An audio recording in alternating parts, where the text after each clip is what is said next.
Assalamualaikum, selamat pagi. Di dunia pertanian ada dua metode yang bisa kita terapkan ya. Yang pertama metode secara organik dan yang kedua metode menggunakan pupuk instan atau kimia. Terkadang orang sebagian lebih menyukai yang secara organik, mungkin dikarenakan ada mendengar berita bahwa kalau organik nanti tanah akan sehat lah, terus hasilnya akan lebih sehat.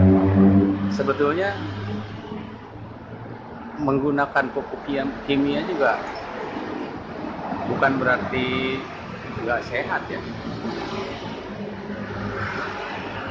Dan sebetulnya juga di tanah itu ada unsur kimianya juga, makanya disebutin ada sifat fisik tanah, sifat biologi tanah, sifat kimia tanah, yang otomatis di dalam tanah itu sendiri sudah ada unsur kimia, unsur hara kimia yang nanti bisa diserap oleh tanaman.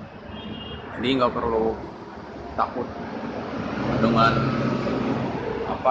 ada yang mengatakan bahwa itu bahaya kimia. Ya enggak lah, bahan kimia yang digunakan dalam pupuk itu semua yang akan diserap oleh tanaman, nggak akan tertinggal di tanah, terkecuali memang cara penerapannya salah.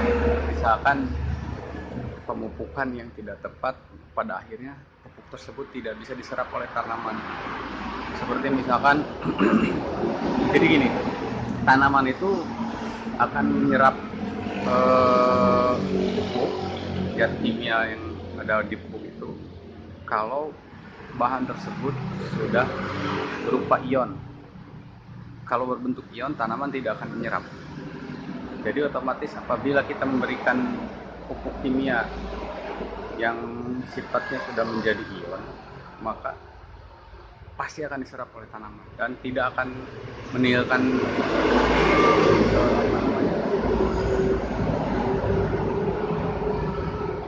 tidak akan tertinggal di tanah.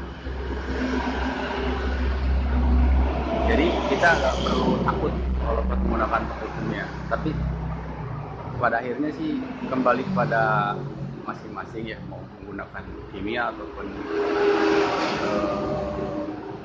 secara organik, terserah sukanya yang mana. Tapi kalau saya pribadi, saya lebih melihat kepada prosesnya gitu. Kalau secara organik itu kan memerlukan proses yang lama untuk menjadikan sebuah pupuk. Misalnya kita mau bikin pupuk organik, otomatis nggak bisa kita mau tanam pupuknya kita bikin langsung dan kita bisa gunakan langsung, itu jelas nggak bisa. Butuh proses. Misalkan kompos, kita mendekomposisi bahan kompos itu kurang lebih butuh waktu paling cepat itu 1 bulan. Jadi mungkin kalau kita butuh pupuk yang jumlahnya banyak, kita harus nyiapin dulu medianya buat kita jadikan kompos, udah gitu proses dulu, otomatis lama. Kalau saya lebih suka yang simple, begitu kita butuh bisa kita beli, kita pergunakan. Nah, jadi kita bisa nanam kapanpun kita mau, nggak mesti begitu. Kalau menggunakan pupuk kimia, itu yang saya tahu. Tapi kembali lagi kepada masing-masing, silahkan mau dengan cara organik ataupun menggunakan pupuk yang terserah. Cuma mungkin juga kadang-kadang orang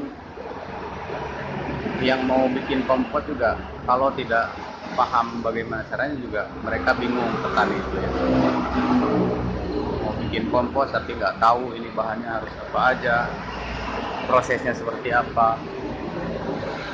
Nah, satu lagi, kalau kita menggunakan sistem organik, kita nggak akan tahu persis kandungan yang terdapat di pupuk organik atau POC, pupuk organik cair yang kita bikin, apa sih isi kandungannya. Kita nggak bisa ukur, itu mungkin kekurangannya. kandungannya itu apakah mengandung nitrogen, apakah fosfat, apakah kalium atau yang lainnya, unsur mikronya misalkan. Kita nggak bisa tahu, nggak bisa ukur. Kalau pupuk yang sudah jadi, sudah jelas di situ, sudah terukur. Misalkan NPK 16-16, kan udah di situ udah jelas. Nitrogennya 16%, fosfatnya 16%, kaliumnya 14%. Kita udah nggak usah ukur lagi kandungannya. Kita bisa tahu, kita bisa atur kebutuhan nitrogennya, misalkan mau besar, oh berarti harus pupuk yang nitrogennya tinggi, pakai apa. Nah kalau kita pakai kompos atau pakai organik, kita nggak tahu. Misalkan kita bikin pupuk organik yang orang bilang ini dari daun yang hijau-hijau karena nitrogennya tinggi, terus pohon pisang memiliki kandungan fosfat dan kalium tinggi, tapi kita juga nggak tahu kadarnya berapa tingginya kan kalau nggak diukur. Dan sampai saat ini juga bukan nggak ada ya, jarang yang punya karena alatnya mahal, alat ukur untuk mengukur kandungan unsur yang ada dalam pupuk organik itu, kandungan nitrogennya berapa persen, fosfatnya berapa, kaliumnya berapa, dan yang lain-lainnya berapa. Kalaupun ada yang punya mungkin hanya laboratorium yang besar karena alatnya mahal. Jadi kesimpulannya kalau menurut saya lebih suka menggunakan pupuk yang sudah ada karena semuanya sudah terukur. Dan kalau tepat pemberian pupuknya, maka pupuk itu tidak akan meninggalkan residu di tanah. Semua akan terserap oleh tanaman. Mungkin sekian aja, itu sekedar berbagi aja ya. Pada akhirnya kembali lagi kepada masing-masing, silahkan mau menggunakan apa, itu haknya masing-masing. Mudah-mudahan bermanfaat. Assalamualaikum.